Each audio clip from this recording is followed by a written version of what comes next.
Praise the Lord. ஆண்டவரும் அருமை இரட்சகருமாகிய இயேசு கிறிஸ்துவின் நாமத்தில் நான் உங்களை வாழ்த்துகிறேன். மறுபடியுமாக கர்த்தருடைய பரிசுத்தமுள்ள சன்னிதானத்திலிருந்து கர்த்தருடைய பரிசுத்தமான வார்த்தைகள் மூலமாய் உங்களை சந்திப்பது மிகுந்த மகிழ்ச்சி. அருமையான கர்த்தருடைய பிள்ளைகளே, இந்த வாரத்திற்காக தேவனுடைய சமூகத்தில் ஜெபித்து தேவனுடைய முகத்தை நோக்கி பார்க்கும் பொழுது, கடந்த நாளில் தேவன் எனக்கு கற்றுக் கொடுத்த ஒரு சத்தியத்தை உங்களோடு பகிர்ந்து கொள்ளும்படி கர்த்தர் என்னுடைய ஆவியை ஏவினபடினால் அந்த காரியத்தை உங்களோடு பகிர்ந்து கொள்ள விரும்புகிறேன். இந்த வாரம் நாம் தியானிக்க போகிற செய்திக்கு தலைப்பு, கண் திறக்க முடியாத காரணங்கள். நிறைய பேருடைய கண்கள் திறக்கப்படாமல் இருக்கிறது, நிறைய பேருடைய கண்கள் திறக்க முடியாமல் இருக்கிறது. கண் திறக்க முடியாமல் இருப்பதற்கான காரணங்கள் என்ன? ஏனென்று சொன்னால், ஒரு ஊழியக்காரனுடைய கடமை என்ன தெரியுமா? ஜனங்களுடைய கண்களை திறக்க வேண்டும். அதாவது அறிவு கண்களை, ஆன்மீக கண்களை, அவனுடைய மன கண்களை திறக்க வேண்டும். ஏனென்றால் பிசாசானவன், இப்பிரபஞ்சத்தின் தேவனானவன் அவர்களுடைய மனதை குருடாக்கி வைத்திருக்கிறான். இன்றைக்கு இந்த உலகத்தில் இருக்கிற அநேக மக்களுடைய மன கண்கள் குருடாக்கப்பட்டிருக்கிறபடினால்தான் தன்னை படைத்த தெய்வம் யார் என்பதை மனிதன் அறியாமல் வாழ்ந்து கொண்டிருக்கிறான். நான் ஒரு வசனத்தை வாசிக்கிறேன். அப்போஸ்தலனாகிய பவுலுக்கு ஆண்டவராகிய இயேசு கிறிஸ்து சொன்ன வார்த்தை என்ன தெரியுமா? நான் வாசிக்கிறேன். அப்போஸ்தலர் நடபடிகள் 26வது அதிகாரம் 18வது வசனம். அவர்கள் என்னை பற்றும் விசுவாசத்தினாலே பாவ மன்னிப்பையும் பரிசுத்தமாக்கப்பட்டவர்களுக்குரிய சுதந்திரத்தையும் பெற்று கொள்ளும்படியாக அவர்கள் இருளை விட்டு ஒளியினிடத்திற்கும் சாத்தானுடைய அதிகாரத்தை விட்டு தேவனிடத்திற்கும் திரும்பும்படிக்கு நீ அவர்களுடைய கண்களை திறக்கும் பொருட்டு இப்பொழுது உன்னை அவர்களிடத்திற்கு அனுப்புகிறேன், வா. ஒரு ஊழியனை கர்த்தர் அனுப்புகிற நோக்கம் ஜனங்களுடைய கண்கள் திறக்கப்படணும். ஜனங்களுடைய கண்கள் திறக்கப்பட்டாதான் பிசாசை விட்டு அவங்க திரும்புவாங்க, நித்திய ஜீவனுக்கு நேராக தங்களுடைய வாழ்க்கையை அவங்க அமைத்து கொள்வாங்க. இன்றைக்கு கிறிஸ்துவை அறிந்திருக்கிறேன் என்று சொல்லுகிறவர்களும், கிறிஸ்தவர்கள் என்று பெயர் எடுத்தவர்களுக்கு கூட அவங்க மன கண்கள் திறக்கப்படலை, அவங்க ஆன்மீக கண்கள் திறக்கப்படலை.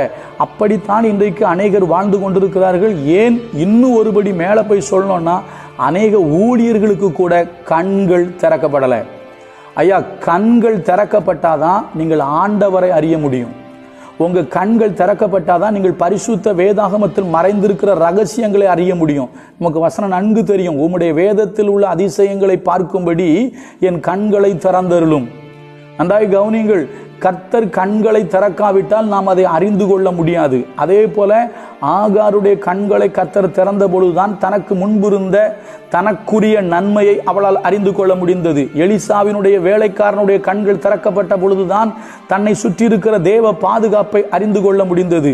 அதே போல பிழையாமுடைய கண்கள் திறக்கப்பட்ட பொழுதுதான் தனக்கு எதிரே இருக்கிற காரியத்தையும் இஸ்ரவேல் ஜனத்தை குறித்து தேவன் வைத்திருக்கிற திட்டத்தையும் பிழையாமல் அறிந்து கொள்ள முடிந்தது. நம்முடைய கண்கள் திறக்கப்பட வேண்டியது அவசியம். இன்றைக்கு நம்முடைய மன கண்கள் திறக்கப்படணும். ஒருவேளை இந்த கண்ணை பற்றி மட்டுமே யோசிக்காதீங்க. இன்னைக்கே இயேசு சொன்ன வார்த்தையை சொல்றேன், நீங்கள் கண்கள் இருந்தும் குருடராயிருக்கிறீர்கள் அப்படிங்கிறாரு. இன்றைக்கு அநேக கிறிஸ்தவர்கள், அநேக ஊழியக்காரர்கள், அநேக புறஜாதி மக்கள் குருடராயிருக்கிறார்கள். கண்கள் இருந்தும் குருடராயிருக்கிறார்கள். அவர்கள் கண் திறக்க முடியாமல் போனதற்கு காரணம் என்ன என்பதைத்தான் இந்த வாரம் தொடர்ந்து நாம் தியானிக்க போகிறோம். இயேசு மிக தெளிவா சொல்றாரு, நீங்கள் கண்கள் இருந்து யாரா இருக்கீங்க? குருடரா இருக்கீங்க அப்படிங்கிறாரு. இன்றைக்கு அநேகர் கண்கள் இருந்தும் குருடரா இருந்து ஜீவனுள்ள தேவனை அறியாமல், சத்திய வேதத்தை அறியாமல், தனக்கென்று தேவன் வைத்திருக்கிற நன்மைகளை அறியாமல், தன்னுடைய வாழ்வில் இருக்கிற தேவ பாதுகாப்பை அறியாமல், தேவ மகிமையை பார்க்க முடியாமல் குருடராக்கப்பட்டிருக்கிறார்கள். அவர்கள் கண்கள் திறக்கப்படணும். அவர்கள் கண்கள் திறக்கப்படுவதற்குத்தான் கர்த்தர் தம்முடைய ஊழியனை அனுப்புகிறார். ஒரு ஊழியக்காரனை அனுப்புகிற நோக்கம் ஜனங்களுடைய கண்களை திறக்க வேண்டும். ஆன்மீக கண்கள், அறிவு கண்கள், ஆவிக்குரிய கண்கள் இது திறந்தாதான் அவன் ஆன்மீக உலகத்தை, ஆவிக்குரிய உலகத்தை, ஆவியாயும் ஜீவனாயும் இருக்கிற தேவனுடைய வார்த்தைகளை, ஆவியாயிருக்கிற தேவனை அந்த மனிதனால் கண்டுகொள்ள முடியும். அதனால இந்த வாரம் முழுவதும் நம்ம தொடர்ந்து தியானிக்க போறோம். நம்முடைய கண்கள் திறக்கப்படாததற்கு காரணம் என்ன? நிறைய கண்களை திறக்கவே முடியலை.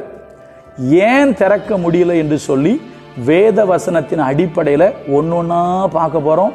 கர்த்தர் அதற்கு நமக்கு உதவி செய்வார். இன்றைக்கு அறிமுக உரை, நாளை முதல் கண் திறக்க முடியாததற்கு காரணம் என்ன என்று நம்ம பார்க்க போறோம். மறுபடியும் சொல்றேன், நம்முடைய கண்கள் திறக்காவிட்டால் நாம் தேவ காரியங்களை அறிந்து கொள்ள முடியாது. கர்த்தர் நல்லவர், அவர் கிருபை நம்மில் என்றும் உள்ளது. நாளை முதல் ஏன் கண்கள் திறக்க முடியவில்லை சிந்திப்போம். கர்த்தர் நமக்கு உதவி செய்வார். God bless you.